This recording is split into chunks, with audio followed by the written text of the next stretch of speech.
menuju generasi yang jenius. Sebelumnya perkenalkan aku Audrey. Dan aku Davi. Gimana nih kabar kalian Sobat 19? Masih sehat kan? Pasti sehat dong. Oh ya Sobat 19, bagi kalian semua yang menjalankan ibadah puasa, semoga ibadah puasanya dilancarkan. Dan bagi semua yang tidak menjalankan ibadah puasa, semoga segala urusannya dilancarkan ya. Amin.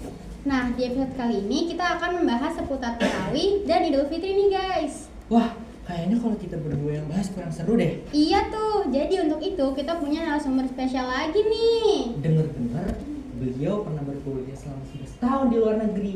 Kalian penasaran gak nih sama narasumbernya? Yuk kita sambut sama-sama. Ini dia narasumber kita, Bapak Haji Ahmad Ridwan.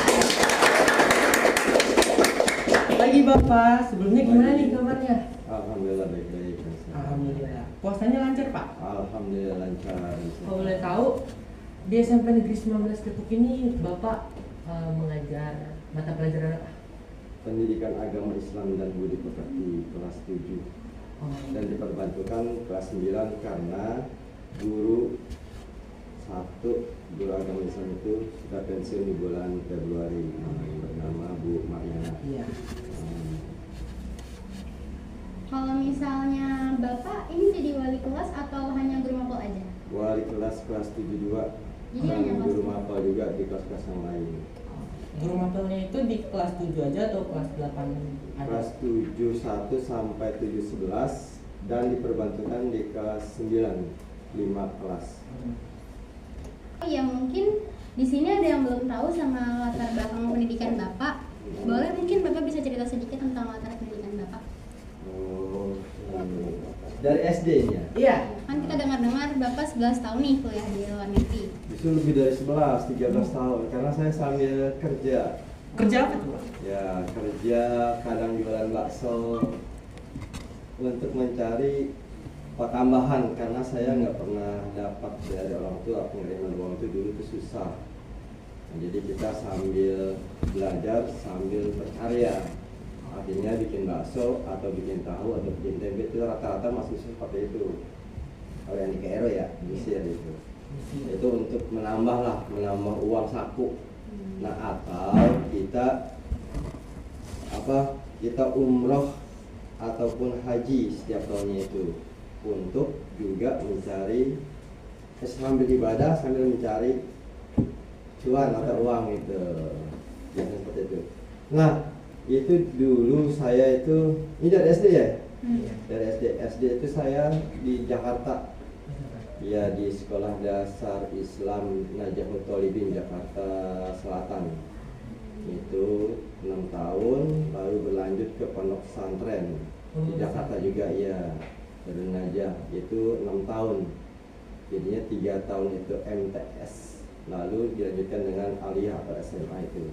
Nah, setelah itu saya pergi diperbantukan di pesantrennya punya Pak Habibie. Nah, Pak Habibie kan? DJ Habibie. DJ Habibie betul. Itu yang ada di Sulawesi Utara di Gorontalo. Nah, itu kita diperbantukan di sana untuk mengajar dedikasi selama 2 tahun lebih. Jadi biaya semua akomodasi selama sana dari pemberangkatan itu kita dijemput dan juga sudah disiapkan segalanya itu. Itu tuh ngajar kita 2 tahun lebih. Jadi udah digaji deh tuh setelah kita lulus aliyah dari pesantren itu. Nah, setelah itu barulah setelah 2 tahun lebih barulah saya kembali lagi ke Jakarta sama teman-teman. Jakarta ini juga dibiayai sama Pak Nasani Gobel, Pak Rahmat Gobel dulu Menteri Perdagangan kalau di era Pak SBY. Pak Rahmat Gobel. Sekarang Ketua Perdagangan kalau nggak salah ya. Enggak jadi menteri lagi dulu di sini Jakarta. Dulu rumah kita ditempatkan di rumahnya di Tebet. Iya, jadi kita sebelum berangkat di situ dulu itu. Nah, setelah itu barulah kita ke sana. Nah, setelah itu kita kembali ke Jakarta, kita kembali lagi ke pesantren. Nah, sebelum ke pesantren saya karena mengisi kekosongan akhirnya saya mengisi kuliah dah tuh. Karena saya pengen banget kuliah, jadi kuliah. Karena itu saat itu perkuliahan sudah pada tutup. Jadi saya kuliah di di Senen itu bukan kuliah tapi ya kuliah juga, cuman ini cabang daripada Madinah karena memang guru-gurunya itu jebolan dari Madinah Al Munawwarah itu di Saudi Arabia itu, dan disebut dengan Salafi yang memang apa yang berjenggot, yang kena kumis jenggot itu sama apa celana yang cingkrang itu. Ya yang setengah ini kalau sholat itu, itu ciri-cirinya kan seperti itu. Nah itu saya 8 bulan tuh di situ di Senen, namanya apa Dewan Dakwah Islamiyah Indonesia itu. Nah saya kurang berminat, artinya bukan kurang berminat ya, artinya gimana ya, kurang puas. Kurang puas karena memang kayaknya ini bertolak belakang dengan ilmu yang saya dapat dari pesantren, ajarannya atau mazhabnya itu, karena kan mazhab Salafi, yang ini mazhab Ahlussunnah wal Jamaah gitu. Ini beda. Kalau Salafi kan biasanya tuh kayak ziarah, takziah, atau kayak malam pertama 2-3 orang meninggal sampai 7 hari itu nggak ada. Takziah juga itu, ziarah kubur juga haram menurut mereka, itu nggak boleh gitu. Nah kalau Ahlussunnah kan dibolehkan dan juga dianjurkan sama Nabi seperti itu kalau ziarah kubur. Nah, ini bertolak belakang nih dengan yang saya dapat dari pesantren dulu selama 6 tahun itu. Jadi saya cari-cari lagi tuh, nah informasi itu saya dapat lagi ke pesantren, saya kembali lagi nanya-nanya tentang apa kuliah di luar negeri. Nah dapatlah itu, saya awalnya di Kairo di sini. Dari Mesir, saya juga lihat bocah-bocah juga, teman-teman itu memang teman-teman kita juga, lulusan pesantren juga, yang memang itu se-Indonesia, dan juga itu apa kampus dan juga universitas paling yang diminati, yang paling banyak itu sama orang Indonesia itu, yaitu Mesir, Kairo itu, di Al-Azhar Kairo Mesir itu. Nah karena saking banyaknya itu orang Asia, dari Thailand juga ada, Malaysia ada, Brunei ada, Indonesia ada itu. Jadi kita sering ketemu terus gitu. Nah adaptasi kita, bicara kita itu, komunikasi kita itu pakai bahasa Indonesia gitu. Nah kalau gue begini terus nih, gue gak dapet nih, gak dapet bahasa gue gitu. Bahasa yang memang itu kudu bahasa Arab itu, jadi kita bicaranya itu Indonesia terus gitu. Jadi kita gak dapet langsung itu apa lahzanya itu, bahasanya orang-orang Mesir gitu. Nah itu makanya saking banyak itu saya pergi umroh itu, cari-cari informasi selain daripada di Mesir Kairo. Nah dapat itu saya di Jordania yang memang itu dekat dengan Saudi Arabia. Nah saya situ tuh nyari informasi. Nah karena memang biaya hidup di Jordania itu mahal, dan saya juga bukan orang kaya. Kalau orang kaya pasti cuma 3 tahun itu udah selesai itu. Nah, saya itu paling kalau nyari uang itu pasti untuk kuliah, untuk bayar kos, bayar listrik, bayar air, bayar segala-galanya itu. Itu dengan umroh ataupun haji itu. Nah di Jordan itu kehidupan sangat mahal, dan juga mahasiswa masih sedikit. Kira-kira itu tahun berapa Pak? Itu tahun 80-an ya, 80-an. Ya karena saya kan lulus dari pesantren itu tahun 92, terus ke Sulawesi. Nah itu saya masih bergelut di pesantren Jakarta ada tuh, di Sulawesi itu. Berarti Bapak rantau ya? Iya, emang demen itu. Emang kepeker demen aja gitu. Nah makanya di sana juga itu saya lamanya itu karena saya udah selesai itu sambil ngaji-ngaji ke syekh-syekh itu, lalu jalan-jalan itu kayak ke Turki, Bulgaria, Hungaria, Spanyol, gitu. Terus kayak ke Palestina, Irak, Iran, Israel, tembus itu Suriah, Jordan, gitu aja. Kita kalau ada uang nih, kalau pas sudah selesai itu, ya kita apa backpacker itu sama teman-teman. Rombongan? Kan kemarin 2 orang, 3 orang yang kita ke Turki yuk, boleh Turki gitu, kita ngeroyok gitu. Jadi kita ngajak teman yang memang udah bestie lah gitu, udah dekat gitu. Oke dah, kita ngeroyok gitu. Kan misalnya tahun 2021 nih, udah kita umroh gitu. Jadi lamanya itu ya main-main. Kalau kuliahnya lah 5 tahun 6 tahun. Nah, itu S1 itu di SD-nya di Jakarta. SMP juga di Pondok Pesantren Jakarta, lalu aliyahnya juga di Jakarta. Setelah itu barulah itu saya kuliah di Universitas itu, lalu pindah ke zonanya. Lalu karena saya kagak kuat itu, akhirnya saya pindah ke Suriah Damaskus. Jadi loncat kayak Gus Dur. Jadi di sini nempok sebentar, nempok Pindah lagi lagi. nih, seperti itu. Jadi nyari kepuasan batin dulu, kenyamanan. Nah, kalau udah nyaman, barulah kita enak tuh belajar itu. Oke. Mungkin sekarang kita langsung masuk ke topik pembicaraan utama aja kali ya Pak? Iya boleh. Nah, di sini tuh kita udah nyiapin beberapa pertanyaan buat Bapak. Kita mulai dari pertanyaan yang pertama ya Pak. Jadi apa sih pengertian sholat tarawih dan kenapa sholat tarawih itu cuma ada di bulan Ramadan? Sholat tarawih adalah sholat sunnah yang memang itu paling enak ketimbang sholat sunnah yang lainnya. Artinya nih, karena ini rawih, artinya sholat sunnah yang pakai ada istirahatnya. Nah, karena nih sholat 2 rakaat kita boleh minum, boleh tawaf, boleh jalan, kudu ada istirahatnya, kudu ada jedaknya. Nah, inilah berbeda sholat sunnah dengan sholat sunnah yang lain itu. Sholat sunnah yang lain kan kita habis sholat sunnah doa. Nah, ini kita karena ada jedanya. Nah, makanya kayak sholat sunnah tarawih itu memang ada identik dengan bulan Ramadan, pasti ada tarawih karena memang ini datangnya tiap tahun sekali. Pokoknya ada Ramadan, ada tarawih. Nah, identiknya itu, ciri khasnya itu. Nah, tarawih itu memang sholat sunnah yang memang itu hukumnya sunnah, nggak wajib itu di bulan Ramadan.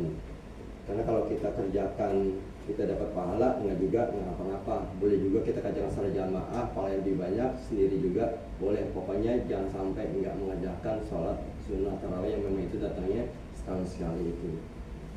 Oke, lanjut ke pertanyaan berikutnya ya Pak. Kira-kira hukum sholat tarawih itu kayak gimana Pak?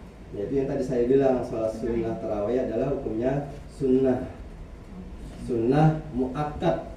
Karena Nabi juga tuh melaksanakan dan juga nggak mewajibkan. Nah, jadi terserah. Nah, awalnya kan Nabi Muhammad itu di malam 23, 25 hingga 29 itu Nabi di bulan Ramadan itu di tahun kedua Hijriah itu, yaitu baru pelaksanaan sholat tarawih karena datangnya turunnya ayat itu ya ayyuhalladzina amanu kutiba alaikumusyamu kama kutiba alal ladzina min qablikum la'allakum tattaqun. Itu artinya kewajiban untuk puasa Ramadan. Nah, di kewajiban di bulan Ramadan inilah tarawih berkaitan dengan turunnya ayat Al-Qur'an tersebut itu. Jadi puasa diwajibkan di tahun 2 Hijriah berikut dengan sholat sunnah tarawih. Nah, di malam 23 itulah 23, 25, 29 Nabi melaksanakan sholat sunnah. Sedangkan sahabat-sahabat yang lain itu pada diem-diem aja gitu, lagi pada ngobrol aja gitu. Dan Nabi mengasingkan diri, tapi dia sholat sunnah di bulan itu, di malam 23 itu. Nah, kayak Umar, kayak Abu Bakar itu melihat Nabi sholat di pojok itu sendirian gitu, nggak ngajak-ngajak kita gitu di malam 23 Ramadan itu. Itu diam aja, tapi tetap aja Nabi Muhammad itu melaksanakan itu terus di malam berikutnya seperti itu sampai malam ketiga itu. Nah, karena banyak sahabat yang melihat Nabi melaksanakan sholat sunnah itu dengan khusyuk gitu, kenapa dia nggak ngajak-ngajak kita gitu, diam-diam aja gitu. Udah aja nggak diikutin tuh di malam di berikutnya itu, di hari berikutnya itu kita ikutin Nabi ya, ikutin Nabi sholat sendiri juga, belum jamaah nih, masih sendiri. Abu Bakar sendiri, Sayyidina sendiri, Nabi juga sendiri gitu, masing-masing itu. Nah, di hari ketiganya itu, di malam ketiganya itu begitu juga sama, semakin banyak itu. Nah, di malam keempatnya ditunggu-tunggulah sama jamaah itu, sama para sahabat itu. Nabi kedatangannya itu kok nggak datang dari maghrib, isya itu nggak datang. Nah, di hari berikutnya barulah para sahabat itu bertanya sama Nabi, kenapa engkau nggak datang, kami menunggu itu sholat sunnah tarawih itu. Nah, makanya kata Nabi, saya khawatir itu nanti sholat sunnah tarawih ini diwajibkan untuk kalian.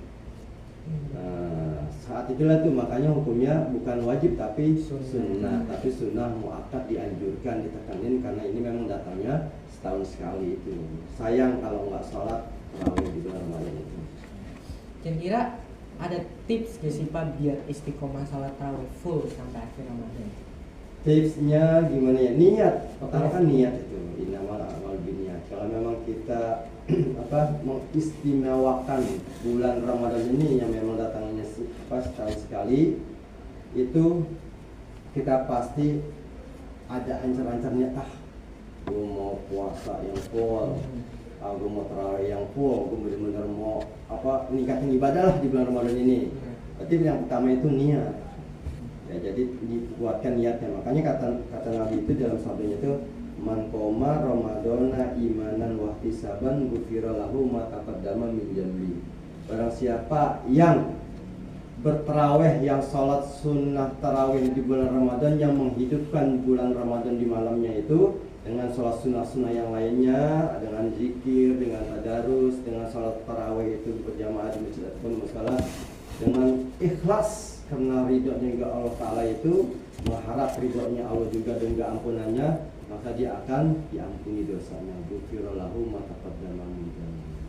Nah, itu kalau dia tahu itunya, istimewanya pasti dia akan tidak mencia-siakan tarawih itu. Jadi kalau nggak tarawih kayaknya rugi gitu. Iya. Kira-kira apa sih makna malam Lailatul Qadar itu Pak? Malam Lailatul Qadar. Lailatul Iya. Qadar itu kan adanya hanya di bulan Ramadan. Iya. Jadi kita nggak bakalan pernah dapat ataupun ketemu sama malam Lailatul Qadar kecuali hanya di bulan Ramadan. Nah, malam Lailatul Qadar itu adalah malam-malam ganjil, yang mana itu di malam 21, 23, 25, 27 dan 29. Nah, itu malam-malam ganjil. Dan di malam-malam Lailatul Qadar ini, di mana kalau kita beribadah satu malam di satu malam Lailatul Qadar itu, maka kita sama aja beribadah selama 84 tahun. Kalau kita misalnya baca Al-Quran sebaris saja, itu kita ibadah itu membaca Al-Quran, maka kita lebih baik daripada itu. Nah, sama aja kita membaca Al-Quran selama 84 tahun. Nah, 84 tahun itu jarang banget umur Nabi. Artinya umur umatnya Nabi Muhammad itu sampai 84. Paling tinggi kan berapa? Nabi umurnya 63 tahun. Kira-kira hal yang bisa kita lakukan di malam Lailatul Qadar itu apa aja Pak? Banyak amalan-amalan di malam Lailatul Qadar, di antaranya tadarusan, iktikaf itu di masjid-masjid. Walaupun kita tidur datang ke masjid itu nggak apa-apa. Yang penting kita ada niat iktikaf di malam Lailatul Qadar itu. Karena malam Lailatul Qadar itu malaikat Jibril dan seluruh malaikat Allah itu turun ke bumi. Makanya Al-Qadar itu kadang-kadang diartikan sama para tafsir itu sempit, maknanya ad-doyik itu. Sempit karena memang banyak penghuni langit itu pada turun ke bumi semuanya untuk melihat umat-umat Muhammad yang memang itu di malam Lailatul Qadar itu dia melaksanakan ibadah-ibadah yang baik itu, kayak iktikaf, tadarusan, apalagi ya, memberi makan orang yang berpuasa atau bersedekah atau berinfak dan sebagainya. Pokoknya malam itu lebih baik daripada 1000 bulan. Oke. Kenapa sih Pak Idul Fitri itu disebut sebagai hari kemenangan bagi umat muslim? Hari kemenangan bagi umat yang beriman, bukan umat muslim. Umat muslim, orang beriman udah pasti muslim. Kalau orang muslim belum tentu dia beriman. Makanya yang merayakan, yang punya hak merayakan Idul Fitri itu adalah orang yang memang berpuasa di bulan Ramadan full penuh. Yang kalau orang muslim yang nggak puasa kan banyak kan? Iya. Ya seharusnya dia nggak merayakan itu, kemana hari kemenangannya itu, karena dia nggak ikut berpuasa, nggak tarawih dan sebagainya. Yang berpuasa itu yang menang. Karena makanya Fitri itu Idul Fitri, kembali ke fitrah. Jadi kita setelah puasa sebulan penuh itu kita berharap di hari yang suci ini, di Fitri ini, kita menang seperti kita terlahir seperti bayi. Artinya bersih dari salah dan juga dosa. Itu makanya disebut dengan hari raya Idul Fitri, kembali pada fitrah kesucian kita itu. Itu untuk orang beriman, bukan orang muslim. Kalau saya ya gitu, yang berpuasa aja. Nah, kalau sunnah apa aja sih yang bisa dilakukan saat Idul Fitri? Saat Idul Fitri apa malam Idul Fitri? Saat Idul Fitrinya. Pas saat Idul Fitri atau enggak pas malam Idul Fitri? Nah, kalau malam Idul Fitri artinya kan takbiran, kita diserahkannya ya takbiran aja tuh yang Allah Iya. Akbar Allah. Sampai pagi. Nah, betul. Itu namanya kita menghidupkan malam malam takbiran itu. Nah, memang sunnahnya itu ya. Atau kita karena memang itu masih di akhir Ramadan, kita perbanyak itu yang ikun minanar, artinya Allahumma innaka afuwun karim tuhibbul afwa fa'fu anni gitu. Jadi banyak doa dan juga takbiran itu. Makanya sunnahnya perbanyak takbir di terutama itu malam takbiran. Kalau Idul Fitri kita pasti sunnahnya amal itu adalah bermaaf-maafan. Iya. Setelah Idul Fitri selesai sholat, kita selalu bermaaf-maafan itu sama manusia, sama tetangga, sama bapak, ibu, kakak, adik, semuanya, pokoknya semuanya ada itu sunnahnya itu. Kira-kira apa sih yang harus kita lakukan jika lupa bayar zakat fitrah sebelum Idul Fitri? Zakat fitrah itu kan termasuk rukun Islam. Pertama tuh syahadat. Yang kedua mendirikan salat. Yang ketiga puasa di bulan suci Ramadan. Yang keempat membayar zakat. Yang kelima pergi haji. Nah, itu termasuk rukun Islam, fondasi keimanan seorang muslim itu. Nah, makanya karena itu termasuk rukun fondasi keimanan, maka itu hukumnya wajib membayar zakat setiap muslim itu. Nah, bagi yang lupa misalnya, nah itu waktu membayar zakat itu dari awal Ramadan sampai akhir Ramadan. Nah, dibolehkan juga itu yang paling afdol itu sebelum pelaksanaan sholat hari raya Idul Fitri, itu yang paling afdol, yang paling utama untuk membayar zakat itu. Tapi maukah para panitia zakat itu menerimanya? Karena memang itu zakat sudah dibagikan kepada mustahiknya itu yang 8 itu di malam Lailatul malam takbiran itu. Nah, tapi bagusnya afdolnya itu sebelum pelaksanaan sholat Idul Fitri itu. Nah, setelah pelaksanaan sholat Idul Fitri selesai, kita baru bayar zakat. Itu namanya bukan bayar zakat fitrah, tapi sedekah. Nah, kalau orang muslim itu kelupaan bayar zakat, tapi dia ingatnya itu setelah sholat Idul Fitri, maka itu dia wajib untuk beristighfar dan dia buru-buru membayarkan zakat fitrahnya itu ke amil-amilnya, kayak ke Basnas dan amil zakat nasional, kayak seperti itu. Karena dia lupa ya, kalau dia lupa itu membayar zakat, karena punya wajib buat seorang muslim. Kalau misalnya nih di malam takbiran, ada gak sih amalan khusus yang bisa kita lakukan? Malam takbiran amalan khususnya itu yang tadi saya bilang itu, artinya bertakbir, kita memuji dan membesarkan nama Allah itu. Kalau selain itu ada lagi gak Pak? Itu kita berdoa yang Allahumma innaka afuwun karim tuhibbul afwa fa'fu anni. Karena itu malam di akhir Ramadan, ya kan? Itu masih malam idkum minan nar, artinya bebas dari api neraka itu. Nah, sambil masak, sambil ibu kita tuh sambil berdoa itu, atau kita bertakbir itu amalan-amalan memang itu disunahkan di malam takbiran itu. Rasa ya guys, sudah di penghujung acara. Kira-kira Bapak ada gak nih yang mau disampaikan sama siswa-siswa SMP 19 Depok, kayak pesan mungkin? Pesannya yaitu di bulan suci Ramadan ini perbanyak dan tingkatkan keimanan kita. Karena kita jangan merasa, wah gue masih muda, masih remaja, ini masih panjang umur gue. Kita kan nggak tahu, ya. Nah, jangan disia-siakan bulan Ramadan yang memang itu datangnya setahun sekali. Dan memang itu di bulan Ramadan ada malam Lailatul Qadar, ada malam Nuzulul Quran. Dan makanya Ramadan itu adalah Sayyidus Syuhur, artinya tuannya di antara bulan-bulan yang lain. Nah, apalagi ada Nuzulul Quran, diturunkannya Al-Quran pertama kali oleh Allah itu melalui malaikat Jibril ke Nabi Muhammad itu. Lalu ada malam yang istimewa kalau kita berbuat baik, satu di malam malam itu sama dengan kita mengerjakan di 1000 bulan atau 84 hari. Pahalanya kayak begitu.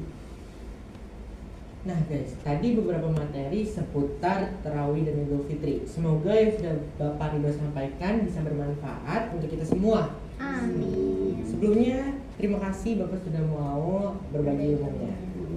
Sama-sama, semoga bermanfaat untuk kita semuanya. Ya, amin. Itu saja dari kami, sekurang-kurangnya mohon maaf. Wassalamualaikum warahmatullahi wabarakatuh.